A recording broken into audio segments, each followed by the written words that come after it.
Assalamualaikum warahmatullahi wabarakatuh.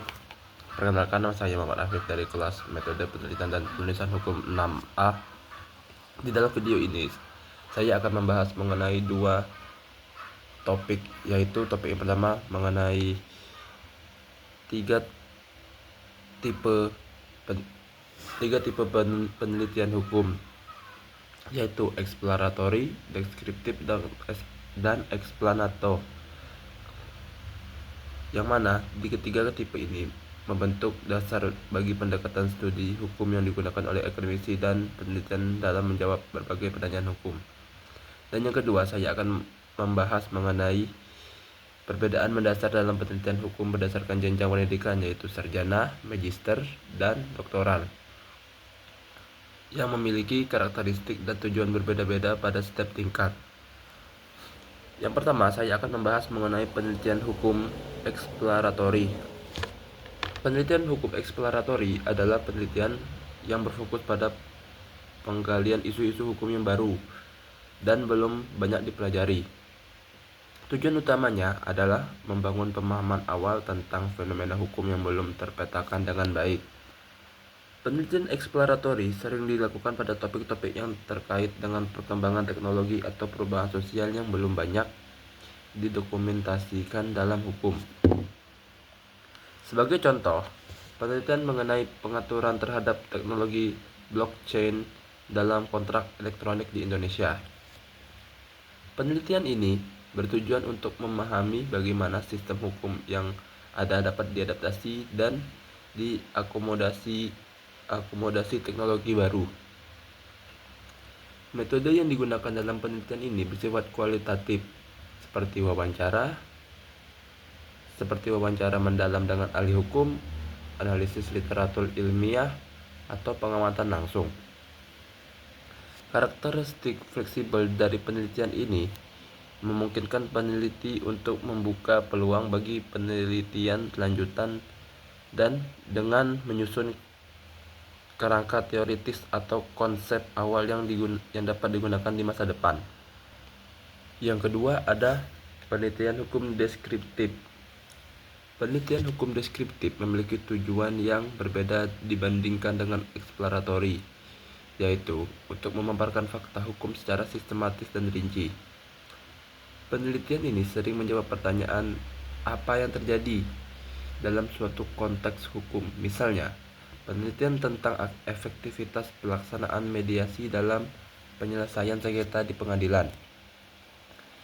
Penelitian ini dapat menggambarkan bagaimana mediasi dijalankan, tahap-tahapnya, serta tingkat keberhasilannya dalam menyelesaikan konflik.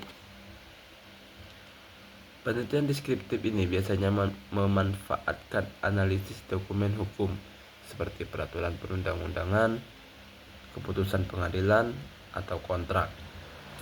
Selain itu, metode studi kasus sering digunakan untuk memberikan gambaran tentang bagaimana hukum diimplementasikan dalam kehidupannya nyata. Fokus utama penelitian ini adalah memberikan pemahaman mendetail yang dapat digunakan oleh praktisi hukum atau pembuat kebijakan untuk mengambil keputusan yang lebih baik. Yang terakhir ada penelitian hukum eksplanato.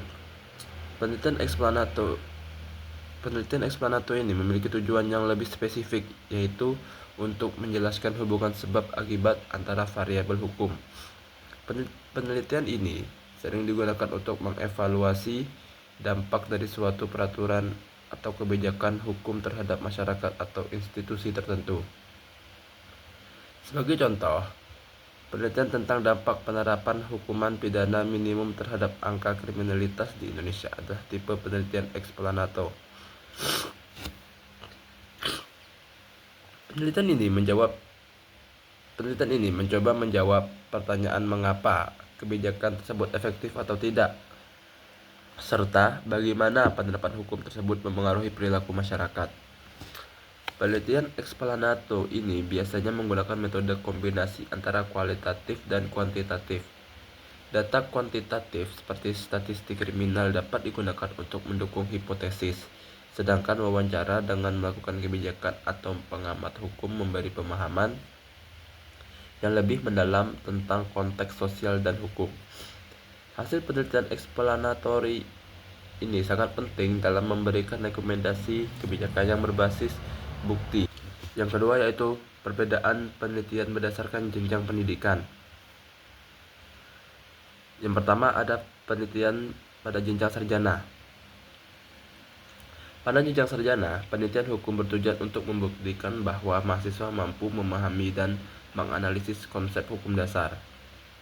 Skripsi biasanya memiliki lingkup yang sempit dengan topik yang spesifik dan sederhana. Misalnya, skripsi tentang analisis yuridis terhadap penerapan hukum perlindungan konsumen di Indonesia. Penelitian ini bersifat deskriptif dan fokus pada analisis terhadap dokumen hukum seperti undang-undang dan peraturan yang terkait. Metode yang digunakan pada skripsi umumnya adalah pendekatan yuridis normatif dengan sumber data utama berupa literatur hukum. Skripsi juga dirancang untuk melatih mahasiswa dalam menyusun argumen hukum yang logis, serta memberikan gambaran bagaimana teori hukum diterapkan dalam kasus nyata. Yang kedua ada penelitian magister atau tesis. Penelitian pada tingkat magister memiliki cangkupan yang lebih luas dan mendalam dibandingkan dengan skripsi. Tesis bertujuan untuk mengembangkan analisis yang lebih kritis terhadap suatu isu hukum. Penelitian ini sering bersifat eksplanatori dan melibatkan data empiris untuk mengevaluasi kebijakan hukum. Sebagai contoh, tesis dengan judul Efektivitas Kebijakan Restoratif Justice dalam Penanganan Kasus Anak dapat mengevaluasi bagaimana pendekatan hukum tersebut diterapkan di Indonesia, serta dampaknya terhadap pelaku, korban, dan masyarakat. Tesis umumnya menggunakan pendekatan kombinasi serta normatif dan empiris dengan melibatkan wawancara, survei, atau data lapangan untuk mendukung analisis. Tujuannya adalah untuk memberikan kontribusi yang signifikan terhadap pembentukan atau evaluasi kebijakan hukum. Dan yang terakhir ada penelitian doktoral atau disertasi. Disertasi pada tingkat doktoral adalah bentuk penelitian hukum yang paling kompleks dan mendalam. Penelitian ini bertujuan untuk memberikan kontribusi baru terhadap ilmu hukum dalam bentuk teori, konsep, atau pendekatan hukum yang inovatif.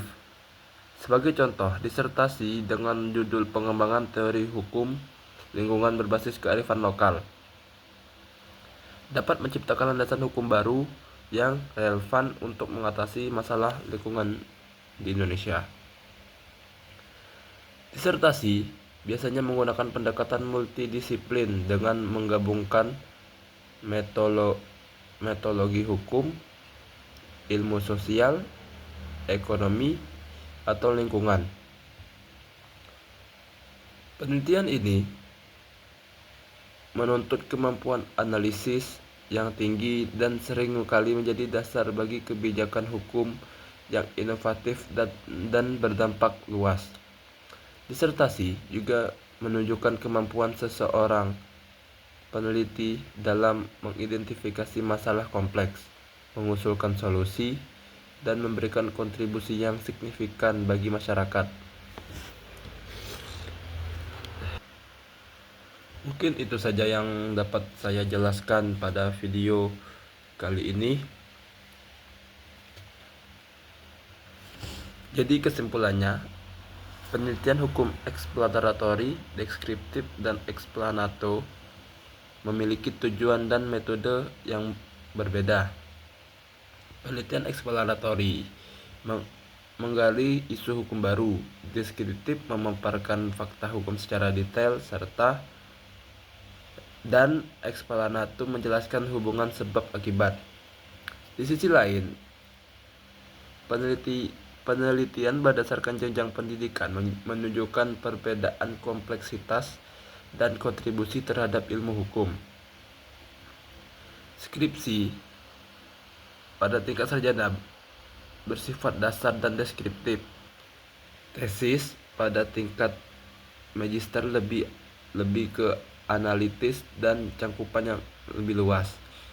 Sementara disertasi pada tingkat doktoral bersifat inovatif dan memberikan kontribusi baru dalam pengembangan teori hukum. Semoga pembahasan saya ini bermanfaat untuk kalian yang sudah menonton. Terima kasih. Assalamualaikum warahmatullahi wabarakatuh.